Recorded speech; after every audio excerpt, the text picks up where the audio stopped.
আপনারা দেখছেন Shironam update, powered by Misba agro product, Arambagh, Hooghly. Co-powered by Asha cancer institute, new hospital road, Rampurhat, Birbhum. নমস্কার, আপনারা দেখছেন সংবাদ শিরোনাম। আর শিরোনাম আপডেট নিয়ে আপনাদের সঙ্গে আমি রয়েছি মান্টি। আজকের এই খবরটা শুনলে সত্যিই চমকে উঠবেন। কলকাতা পুলিশের দীর্ঘ ইতিহাসে এমন একটা সিদ্ধান্ত এসেছে যা অনেকের কাছেই আজ স্বপ্নের মতো লাগছে। দুটি সাধারণ থানার পুরো দায়িত্ব দুজন মহিলা অফিসারের হাতে তুলে দেওয়া হয়েছে। সরসুনা থানার দায়িত্বে রূপা সিং আর সিথি থানায় চামেলি মুখোপাধ্যায়।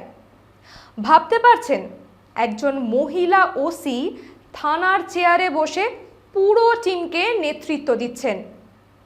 পুরুষ অফিসার, মহিলা কনস্টেবল, A to Z সবাইকে। এটা কি শুধু একটা বদলি, নাকি মহিলা ক্ষমতায়নের এক ঐতিহাসিক মাইল ফলক? প্রশ্নটা ঠিক এখান থেকেই আমরা শুরু করি। গত 15 বছর ধরে পশ্চিমবঙ্গের মুখ্যমন্ত্রী ছিলেন একজন মহিলা। তিনি নিজে মহিলা হয়েও কেন কখনো একবারও ভাবেননি যে মহিলা পুলিশ অফিসারদের থানার দায়িত্ব দেওয়া যায়? টালিগঞ্জ মহিলা থানার ওসি রূপা সিংকে সরসুনা থানায় আনা হলো। উল্টোডাঙ্গা মহিলা থানার ওসি চামেলি মুখোপাধ্যায়কে দেওয়া হলো সিথি থানার দায়িত্ব। দুজন কি আগে অযোগ্য ছিলেন, নাকি তাদের ওপর আস্থা রাখার সাহসী ছিল না এক্স সিএম ম্যাডামের? মহিলাদের ক্ষমতায়ন নিয়ে সে সময় এত বড় বড় কথা বলা হতো, কিন্তু কাজে কেন দেখা যায়নি? প্রবাদেই তো আছে, মুখে রাম নাম, বুকে ছুরি। মুখে সশক্তিকরণের ঢোল বাজানো আর বাস্তবে মহিলা অফিসারদের হাতে আসল ক্ষমতা তুলে না দেওয়া, এটা কেমন ধরনের ক্ষমতায়ন? 2010 সালে বুদ্ধবাবুর সময়ে শেষবার একজন মহিলা ইন্সপেক্টরকে মূল থানার দায়িত্ব দেওয়া হয়েছিল। তারপর থেকে 16টা বছর কেটে গেল।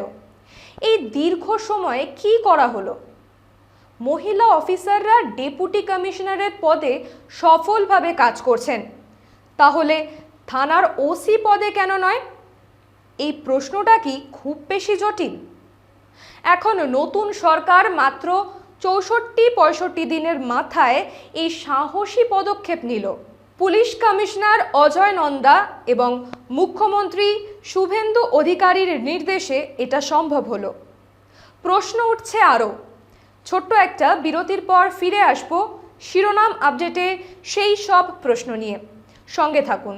যে কোনো অর্থোপেডিক সার্জারি ও ট্রমা কেয়ারের ক্ষেত্রেই হোক, বা জটিল ও আধুনিক ব্রেন ও স্পাইন সার্জারি, চিকিৎসার সর্বক্ষেত্রেই সেরা নির্ভরযোগ্য ঠিকানা Medicare general hospital, 110 bed super speciality hospital, Kotulpur, Bankura. Phone 9434216662। Medicare general hospital.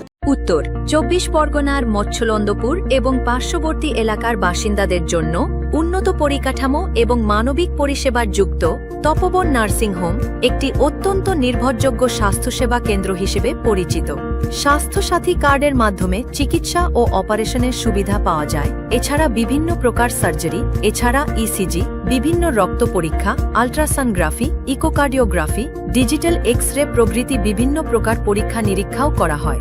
আমাদের ঠিকানা তেতুলিয়া রোড, মৎস্যলন্দপুর, উত্তর 24 পরগনা। যোগাযোগ 9475754352। আপনারা দেখছেন Shironam update, powered by Misba agro product, Arambagh, Hooghly. Co-powered by Asha cancer institute, new hospital road, Rampurhat, Birbhum. সঙ্গে থাকার জন্য ধন্যবাদ। ফিরে এলাম বিরতির পর। দেখছেন শিরোনাম আপডেট।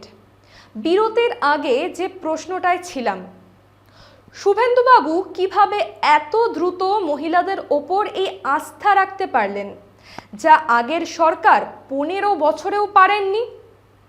মহিলা অফিসারদের যোগ্যতা কি হঠাৎ বেড়ে গেল, নাকি আগে সুযোগই দেওয়া হয়নি?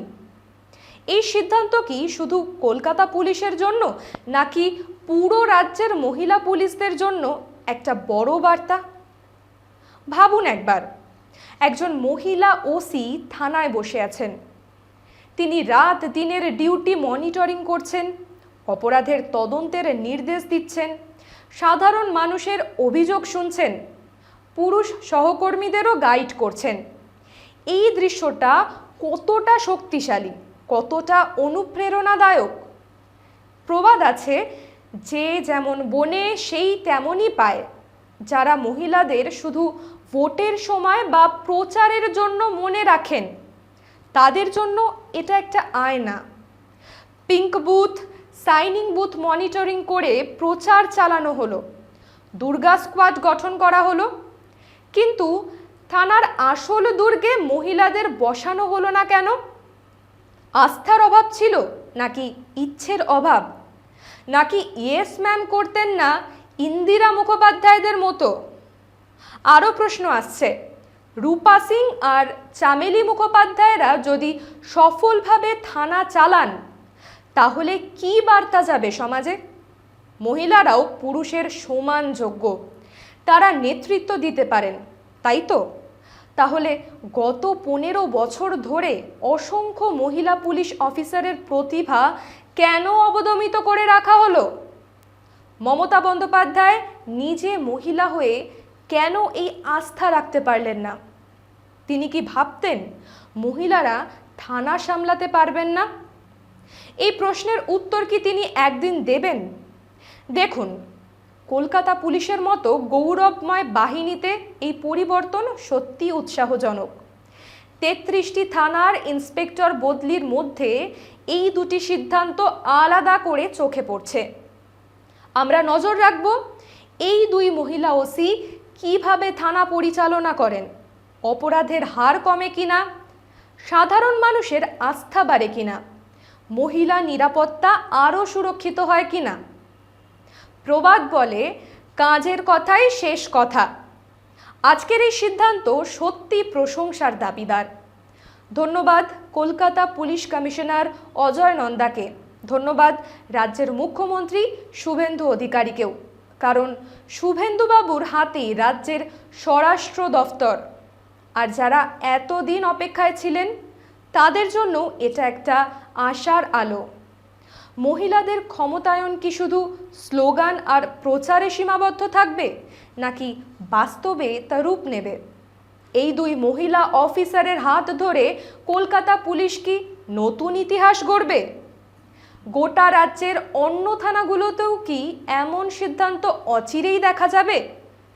কি মনে হয় আপনাদের? কমেন্ট বক্সে অবশ্যই মতামত জানাবেন। আর লাইক, শেয়ার, সাবস্ক্রাইব করতে ভুলবেন না। শিরোনাম আপডেট আজ এ পর্যন্তই। দেখতে থাকুন সংবাদ শিরোনাম। নমস্কার। আপনারা দেখছেন Shironam update, powered by Misba agro product, Arambagh, Hooghly. Co-powered by Asha cancer institute, new hospital road, Rampurhat, Birbhum.